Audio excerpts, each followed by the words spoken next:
మమ్మల్ని అడిగితే ఎందుకు మా అభ్యర్థి లక్ష్మారెడ్డి గారు కోటేయాలంటే నీకు ప్రతి ఊర్లో చూపెడతాం, ఇగో ఈ పని మేము చేసినామని చూపెడతాం. నీకు దమ్ముంటే నీ భారతీయ జనతా పార్టీకి సత్తా ఉంటే ఈ 10 ఏళ్లలో నరేంద్ర మోడీ ప్రభుత్వం బీజేపీ ప్రభుత్వం మా మల్కాజ్గిరి పార్లమెంట్కి ఏం చేసిందో చెప్పి ఓటు అడుగుమని చెప్పి నేను ఈటెల రాజేందర్ గారిని డిమాండ్ చేస్తా ఉన్నా. చెప్పుకునేందుకు ఏం లేదు, చేసింది ఏం లేదు. ఇక్కడున్న కంటోన్మెంట్ రోడ్లు మనం అడిగినాం, 10 ఏళ్ళకెళ్ళి అడిగినాం. ఏమని? తూమ్కుంట నుంచి జూబ్లీ బస్టాండ్ దాకా స్కైవే కడతాం, ఈడ కండ్లకోయ నుంచి ప్యాట్నీ దాకా ఇంకొక స్కైవే కడతాం. వచ్చిపోయేటోళ్ళకి ఇబ్బంది అవుతుంది, మధ్యలో ఉండేటోళ్ళకి కూడా ఇబ్బంది అవుతుంది. రక్షణ భూములు ఒక 100 ఎకరాలు ఇవ్వమంటే 10 ఏళ్ళు సావగొట్టింది. ప్రధానమంత్రిని ఎన్నిసార్లు కలిసినా స్పందన లేదు. 5గురు కేంద్ర రక్షణ మంత్రులు కలిసినా స్పందన లేదు. ఆఖరికి మొన్న పోయిన ఆగస్టులో అక్కడ ఒక అధికారి, తెలుగు ఆయన, పాపం గిరిధర్ గారని, ఆయనను పట్టుకున్నాం. నేను ఆనాడు మంత్రిగా, నేను మా చీఫ్ సెక్రటరీ, ఆనాడు చీఫ్ సెక్రటరీ శాంతి కుమార్ గారు పోయి ఆ తెలుగు అధికారిని పట్టుకొని ఈ పైన వాళ్ళు ఎట్లాగ ఇయ్యరు, మీరన్న మెల్లగా ఎలక్షన్ టైంలో నువ్వుకి అవతల వాడినంటే ఆయన పుణ్యమా, ఆయన దయ, గిరిధర్ గారి దయాని మొన్న ఆర్డర్ బయటకు వచ్చింది. అంతేగాని బీజేపీ వల్ల కానీ కాంగ్రెస్ వల్ల కానీ ఏం జరగలేదు. కానీ గమ్మత్ ఏంటంటే రేవంత్ రెడ్డి గారి తత్వం ఎట్లుందంటే ఆయన మంది పుట్టిన బిడ్డలు మా బిడ్డలు అని చెప్పుకునే బాపతు. ఎందుకంటే నాకు తెలియక ఒకటి అడుగుతా, రేవంత్ రెడ్డి గారు చెప్తాడు నేనే తెచ్చిన ఈ కాగితం, వచ్చిన 100 రోజుల్లోనే కాగితం నేనే తెచ్చిన అంటుండు. అయ్యా రేవంత్ రెడ్డి గారు, చెప్పుకునేందుకు సిగ్గు ఇజ్జత్ మానం ఏదైనా ఉండాలి, కనీసం ఆలోచన ఉండాలి. ఒక ఫైలు కదిలి ప్రాసెస్ అయ్యి రావాలంటేనే నెలలు పడుతుంది. పోయిన ఆగస్టులోనే ఎప్పుడో పని అయిపోయింది. మధ్యలో ఎలక్షన్లో చుట్ల మరి ఆనాడు ఎలక్షన్ కోడ్ వల్ల కొద్దిగా ఆలస్యమైంది. ఈ ఎలక్షన్ నువ్వు కూడా అనుకోలే, మేము కూడా అనుకోలే మేము ఓడిపోతామని.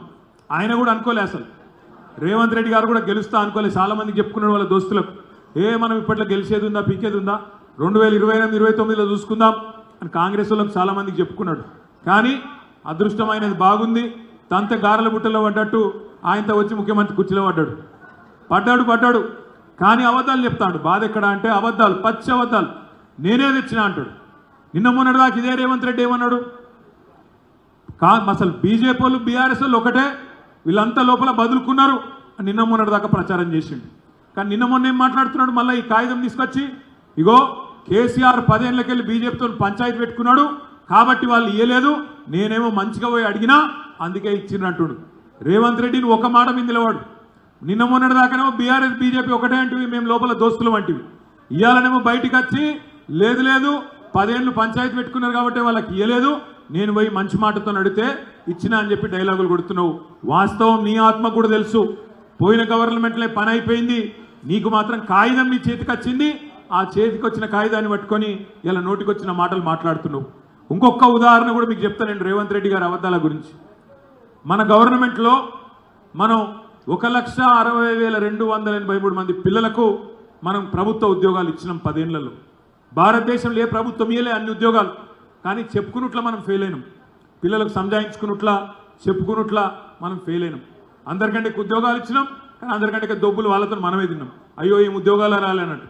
కానీ అలా రేవంత్ రెడ్డి చూడు కథ, ఎల్బీ స్టేడియంలో మీటింగ్ పెడతాడు. ఇగో చూసినావా నేను ఇచ్చేసిన 30,000 కాగితాలు, 30,000 ఉద్యోగాలు ఇచ్చిన 3 నెలల్లో అని చెప్పి డైలాగులు కొడుతుండు. అన్న నాకు తెలియక అడుగుతా, పిల్లలు పుట్టాలంటే పెళ్లి కావాలి, సంసారం చేయాలి, అప్పుడే పిల్లలు పుడతారు కదనే. మరి నువ్వు వచ్చినాక ఇచ్చిన నోటిఫికేషన్లు ఎన్ని, నువ్వు వచ్చినాక పెట్టిన పరీక్షలు ఎన్ని, ఒక్కటి కూడా లేదు. అంటే కేసీఆర్ గారి ప్రభుత్వంలో పెట్టిన నోటిఫికేషన్లు, కేసీఆర్ గారి ప్రభుత్వంలో పెట్టిన పరీక్షలు, దాని ఫలితాలు నువ్విచ్చి ఇలా మందికి పుట్టిన బిడ్డలు మా బిడ్డలు అని చెప్పుకునే బాపతు ఈ కాంగ్రెస్ నాయకులనే మాట నేను విజ్ఞప్తి చేస్తున్నా.